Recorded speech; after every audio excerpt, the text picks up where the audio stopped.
Hello and welcome to some stuff I learned from playing a lot of Bannerlord. So in this video I will give some tips on something that you can either cheese in the game or make the game a bit easier for yourself.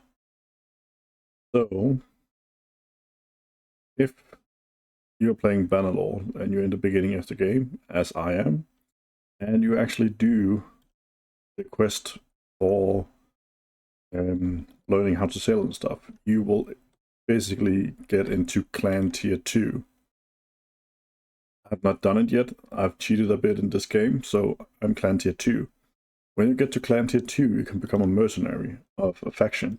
Like if I go here and I talk to the army Stop leader. there, stranger. And there's something I'd like to discuss. And I would like to enter your service. And my sword is you for the right sum. That means that I will become a mercenary. When you become a mercenary, you get gold. And you just press accept. Now, we take this and we'll leave. So every day, this influence one ticks down and gives you money. And you can basically just run around. And let's kill these looters. And you will see that we will gain influence when doing this. Charge! And even though I'm high leveled, I only just started this character 10 minutes ago. I just had a mod that actually makes me gain 10,000% experience to make this video here, as you can see. So, let us just fast forward this battle.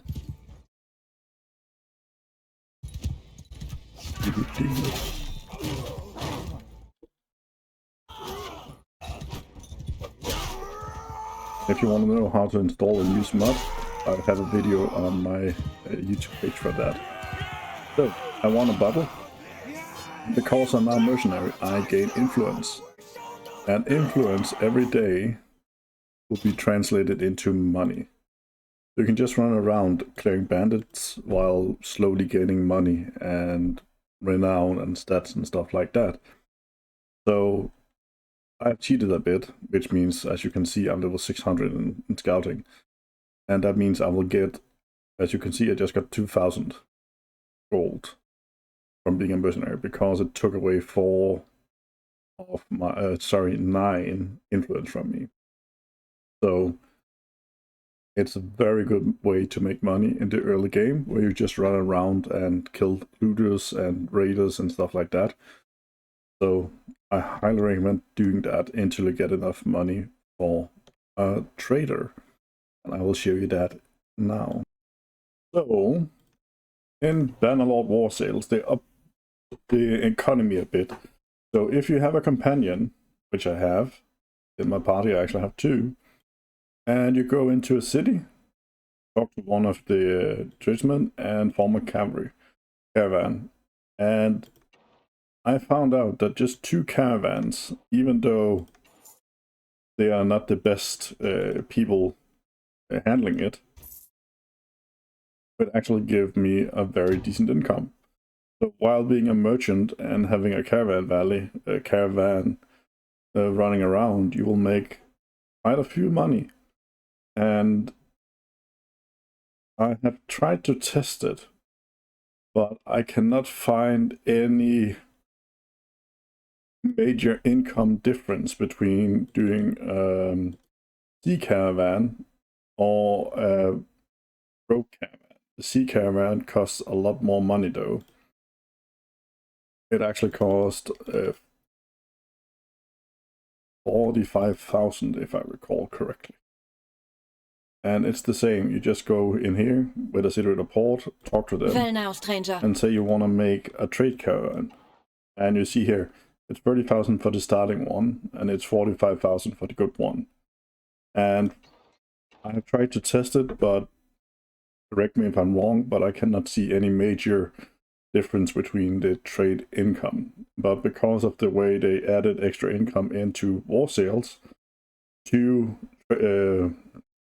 caravans walking around the map will make you a decent amount of money, between 500 to 1,000, just from being a base caravans. So it's actually gonna go quite fast getting the money. So if you want to take an easy starting city or town, try and look out for rebellions. In the rebel, they have this red hand here, and the city is actually quite easier to take because you can basically just go in, buy out all the food in the city, and then find a patrol.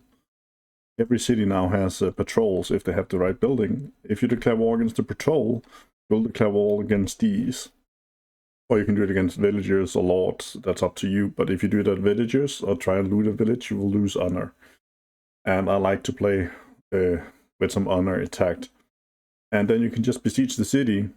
And since it's a rebel city, the rebels does not have that big of an army.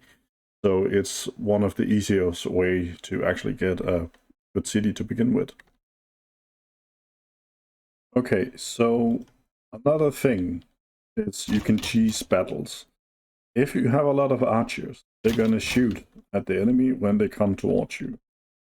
And this is just a small battle that I'm showing, but in major battles, you can actually end up killing like 100 people without losing anyone, and then doing this. So you archers abused, you can see the light frame thing under their portrait says they use a tiny bit of their ammunition. But if we actually leave the battle by retreating, just see if we can kill a single guy first. Oh, but not because I cannot hit. There we go, we kill the guy, and then we press retreat. There goes your run to retreat with your party, okay. And then you attack again. The guy you killed is still dead. And when you attack, you can see our ammo has fully restored. So it's a very cheesy way to actually win fights. And you can do this at any size of battle, more or less. The only thing you have to remember is if you go below, I think it's 30% hit points or 20% hit points, you will not be able to retreat again, because the only thing you can do then is to send your troops into battle and not join the battle, which means you cannot use the cheesy strategy. I've won a lot of hard fights this way, by basically just allowing my archers or crossbowmen or something like that to whittle down their troops before getting to me, and then that way winning the fight. I hope you can use this tip. So this bit is taken from one of my live streamings of the game. When you're in a city and you're getting besieged, when the enemy is building siege equipment, at some point you can ambush them. And I highly recommend you ambush them. Because when you ambush them, you have a chance to damage or destroy the siege equipment they already have. And as you can see here, I'm gonna ambush them when they have their 2 towers and the battering ram up. And what happens is you go into a small fight with a small amount of troops versus a small amount of their troops. They will get reinforcements along the way, you won't. So you only have the initial strike to make it happen. And having some weapons like an axe, as you can see I have 2, is a great way to actually damage these siege engines. It is super important that you don't kill them, but you only damage them. If you damage them to around 10% of their hit points, you can one-shot them in the siege fight, which will help you immensely, and I will show you why. When you have damaged them enough, you have to run back into your castle and get all your troops inside for you to finish the fight you're in. And a good way to see if you have damaged all the siege engine and stuff like that is to hold in the Alt key. And as you can see, they all have very low hit points now. And now I will show you why it's important that you don't destroy them. Because if you destroy them, the AI would just rebuild them. But as you can see, the AI just one-shotted the 2 siege towers. And now they only have the battering ram left. So when you shoot that down, the only chance they actually have is to go into melee with the gate. But they won't do that. It seems that if you destroy all the siege engines, they will just flee. And sometimes they will even flee if they only have one siege tower built and the battering ram, and you killed those two. So as soon as the battering ram here goes down, you will see them flee, and we will win the fight, even though it would have been a hard fight to win. And here you go. They run away because the siege engine has been destroyed. And there we go. Enemies fleeing, you won the battle, and when you win a siege battle like this, you destroy the enemy siege camp, and you just win. So it's a very cheesy way to actually win against a superior enemy when you are defending in a siege. So use it by all means. In Bannerlord, every faction have a tier 6 unit, and they are the cream of the crop. And you can see here, Aserai, Battanians. These two are from when you do the quest for the learning to sail stuff. This one is Imperium. Then we have the Khuzaites and the Nords with their housecarls, and Sturgian's horseboys, and the Vlandian horseboys. And it can be hard to find out where they all are, so I'm actually just going to show you on the map where they all are. So I'm going to start with the Battanians. So Battania's hero troop, the Flan champion, is still the troops I start with if I am able to. And as you can see, all the white dots here, this is all the villages that has them. And they are an incredibly strong starting unit. So that is the Battanian tier 6 archers who can be recruited here in these villages. So the Aserai tier 6 unit is also a horseboy. A horseboy with an amazing throwing weapon. But these are the locations you can actually get them. Again, look for the white dot. So this is the cities where you can recruit the tier 6 unit. So the Khuzants have horsey boys as well, and it is some of the best horsey boys in the game, and they're ranged. They are, if you meet an army of these, pray. But these are the locations where you can find them. Buy them. And remember, since they are horsey boys, they need horses to upgrade. So you need a steady supply of war horses.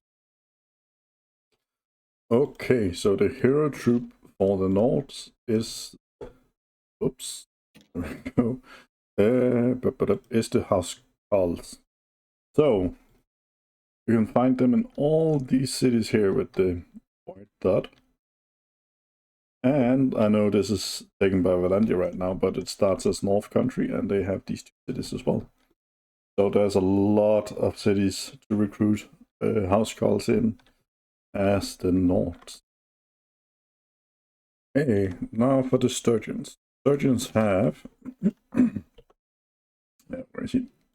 These horsey boys. But these horsey boys are a bit special because they actually start as ground units. So you have to get them all the way up to horsey boys, and the land from end to end is long.